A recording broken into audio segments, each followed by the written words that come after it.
know what I mean? Oriental poison.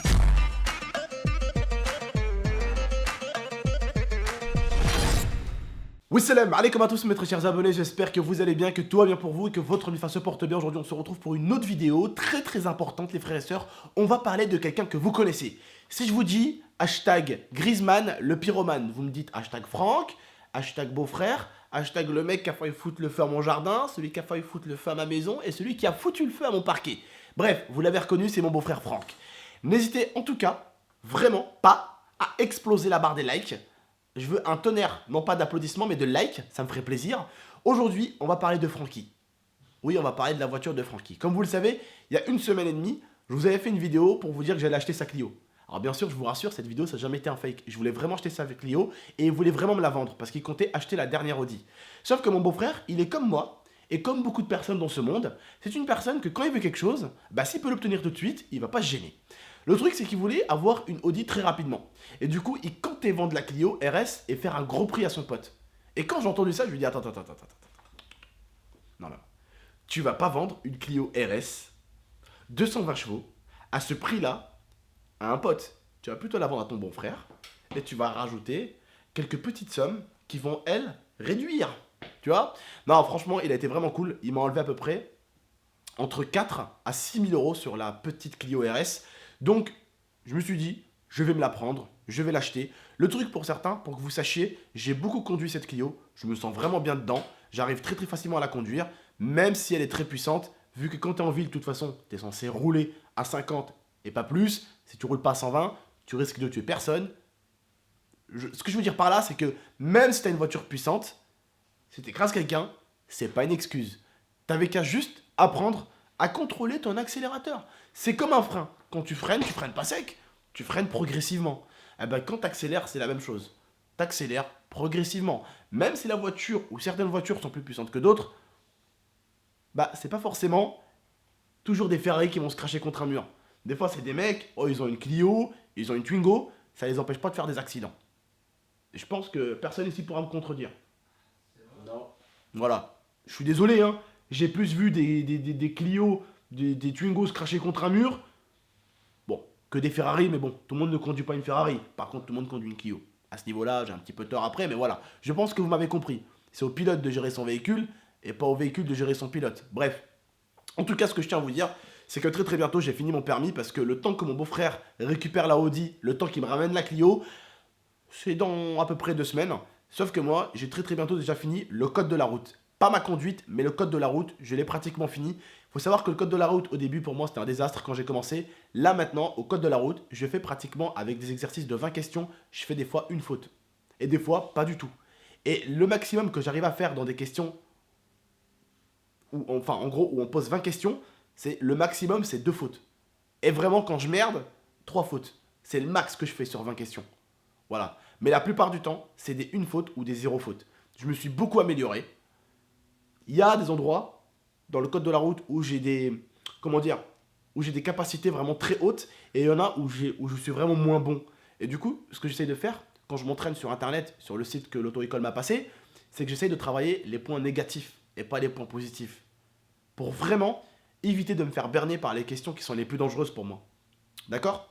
C'est ce qu'il faut faire parce que vous avez maintenant, quand vous passez votre code, vous allez avoir un truc qui compare.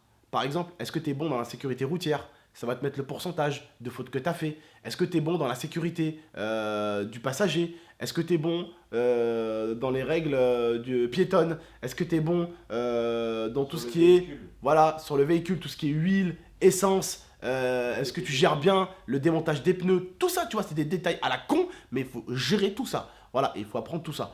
Donc bien sûr, ça avance très bien pour moi. Je me dis c'est cool parce que le temps que j'ai la Clio, vu que je l'ai un petit peu conduite et tout, je sais déjà comment on conduit une voiture et je pense que vous m'avez déjà vu conduire avec mon pote aussi la Mini Cooper. Le truc c'est que je sais conduire une automatique et je sais conduire une manuelle. C'est ce qu'il faut et c'est très important de savoir le faire. Et même vous, et je vous le recommande, plus tard, quand vous serez assez grand, vous demandez gentiment à papa et à maman de vous ramener dans un parking qui est super vaste, voilà, d'avoir une main sur le frein à main, voilà, et vous roulez juste à 10 km/h sur un parking énorme. Vous roulez juste à 10 km/h. Après, vous montez à 15, après, vous montez à 20, et vous montez tout doucement avec vos parents, ils vous apprennent.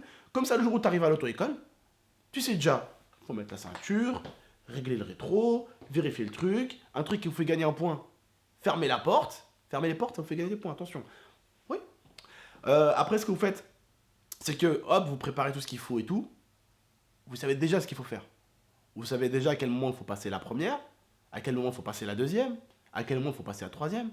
Parce qu'au bout d'un moment, la voiture, elle vient ronronner et c'est là où il faut passer la deuxième. Tu vois? Donc, il faut comprendre tout ça. Il faut comprendre c'est quand qu'il faut repartir en première. C'est quand... Vous comprenez ou pas? Donc, vous êtes obligé de vous entraîner un coup de toute façon avec vos parents. Vous êtes obligé. Et c'est ce que j'ai fait moi, d'ailleurs. Et il faudra apprendre à gérer les manuels tout d'abord, parce que les automatiques, croyez-moi, c'est de l'eau. Voilà. Les automatiques, quand tu roules, tu te mets en D et tu roules. T'accélères, tu freines, t'accélères, tu freines. Tu t'arrêtes, tu freines, hop. Tu roules. Il n'y a rien à faire. Il n'y a rien à faire. Donc c'est ce qui est vraiment cool avec. Et c'est ce que j'apprécie, c'est qu'elle est vraiment très facile à conduire. Après, bon, au niveau de l'assurance, je vais me faire piquer un tout petit peu, mais bon, c'est comme ça. Bref, en tout cas, franchement, il me fait un prix déjà au niveau de la voiture qui est de 6 000 €. Donc, l'assurance, je vais payer un petit peu plus cher, mais ça me fera toujours économiser sur un véhicule qui a cette puissance-là, pour ce que je vais payer et pour ce que je vais économiser de côté. Je trouve que bon, ça vaut bien le coup de payer une assurance un tout petit peu plus cher. Un tout petit peu beaucoup plus cher. Bref, en tout cas, voilà. Je voulais juste vous tenir au courant. Mon beau-frère compte me vendre la Clio, parce qu'il compte acheter une Audi. Donc, je vais bientôt la récupérer. Et puis une fois que j'aurai mon permis, on va faire des bonnes petites vidéos ensemble, on va bien se taper des barres. Après voilà, franchement si je prends la voiture aussi, c'est parce que maintenant on est plus tout près de la ville, je pense que vous l'avez remarqué avec l'IA. On est vraiment à un endroit cool Raoul, je pense que vous l'avez aussi remarqué. Et du coup pour faire les courses, c'est très chiant. Pour ramener nos animaux au vétérinaire, je vous en parle même pas, parce que là on a besoin de ramener par exemple Mirza et Pimpin. Sauf que frère, pour monter dans un bus et dans un tram avec un lapin et un chien, on va avoir un problème quand même, tu vois. Et bref, tu vois, là, je suis venu à Paris, pareil, tu sais, j'aurais pu venir en voiture, se balader ici à Paris un peu, tu vois. Voilà, ça aurait été cool. Mais voilà, en tout cas, je compte la prendre. La vidéo que j'avais faite avec mon beau-frère, c'était pas une vidéo pour faire une vidéo, pour dire écoutez, ouais, je vais l'acheter, nanana, blablater, comme certains peuvent le faire, c'est pas mon délire. Quand je vous dis quelque chose en vidéo, soit je vous dis à la fin que c'était pour déconner, que c'était pour rigoler, ouais les gars, c'était pour déconner, nanana, soit je vous dis quelque chose, et dans ce cas-là, c'est vrai. Je vous dis les gars, je vais acheter une baraque. Après, je vous aurais dit les gars, c'est pour déconner. Je vous dis les gars, je vais acheter une baraque. Tu vois, c'est moi, quand quelque chose où je suis en train de rigoler avec vous, je vous le dirai. Y a quoi de mal à dire tu rigoles? Allez, je vous dis, les gars, je vais acheter la Merco, les gars, tranquille, je vais acheter la Merco. Après, tu dis, mais je rigole, les gars, tu vas tranquille.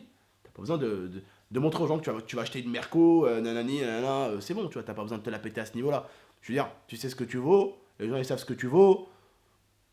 T'as pas besoin de leur prouver que t'es bien dans ta vie en achetant une Merco. Vous voyez ce que je veux dire? Donc voilà, si tu rigoles, tu le dis à la fin. Parce que je connais plein de youtubeurs, hein.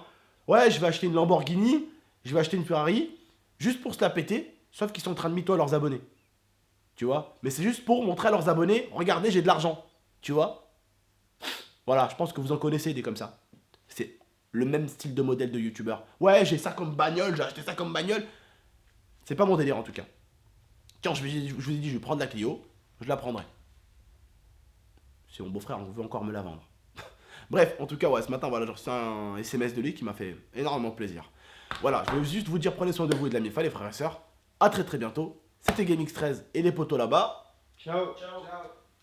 Ciao l'équipe. Mettez des likes Merci. et commentez. Et je serai d'ailleurs à la Paris Games Week tous les jours, mais j'aurai une séance dédicace dimanche entre 16h et 17h. Donc venez plus tôt que 16h, comme ça vous allez pouvoir être à l'avant de la queue. Bref, prenez soin de vous et de la MIFA, les frères, encore. Ciao. I torture you. Take my hand through the flame.